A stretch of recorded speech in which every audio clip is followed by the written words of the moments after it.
In this video, I thought I would share how we plan on making our batteries for the summer. We're going to start by taking a sheet of ordinary copy paper and shipping tape. Clear, normal shipping tape, not the kind with the threads in it, just normal old shipping tape. And we'll put the shipping tape on the paper and then cut that out. So you end up with copy paper that looks kind of like this. It's shiny on the one side. Let's see if I can, shiny on the one side and then blank on the other side.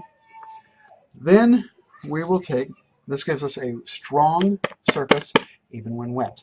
That can be important. Then I'm going to take this. This is a little blank that I printed on my 3D printer. And this blank is 3 centimeters by 5 centimeters. And so we'll take that, put that on the paper, and then cut around it. And that will give us papers that are 3 by 5 centimeters.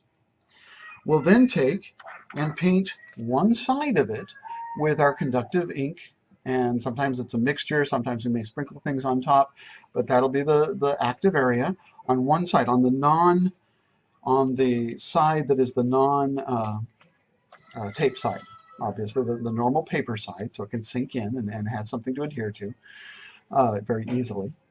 And so then we'll do that, and here's an example. These aren't painted, these are actually just markers, but it's an example where we'll end up with two, after they dry, two things that have the tape on the back, and they'll have the active area on the front.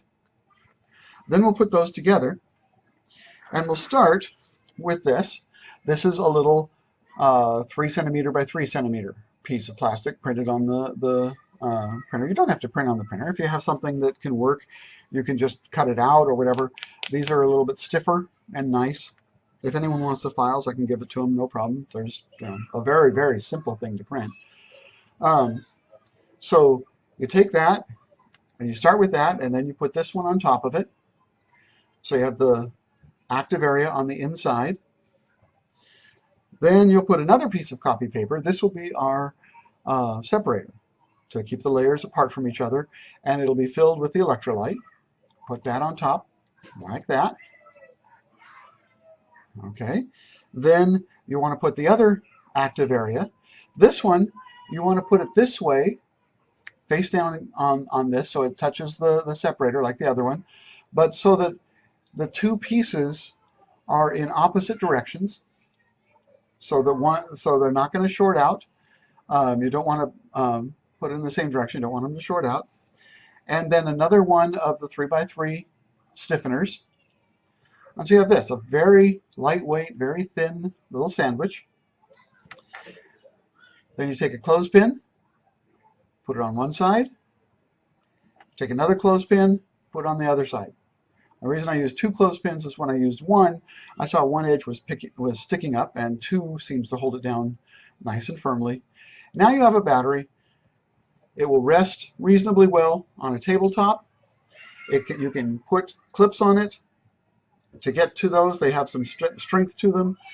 So you can put 2 alligator clips to do the measurement on them.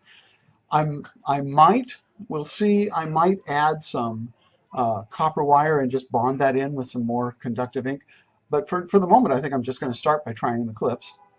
And so then you have a battery, and that's what we'll be able to test. So it's a very simple way of making the battery, very simple for people to do, and should give us a 3 by 3 centimeter area of active area to test. That's a little bit more than what some experimenters use. A lot of experimenters will just use a 1 by 1.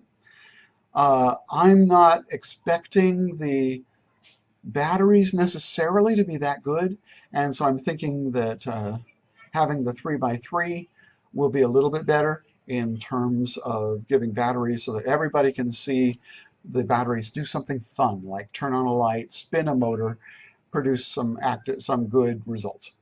So that's it. That's how we're going to be doing our battery. Thank you.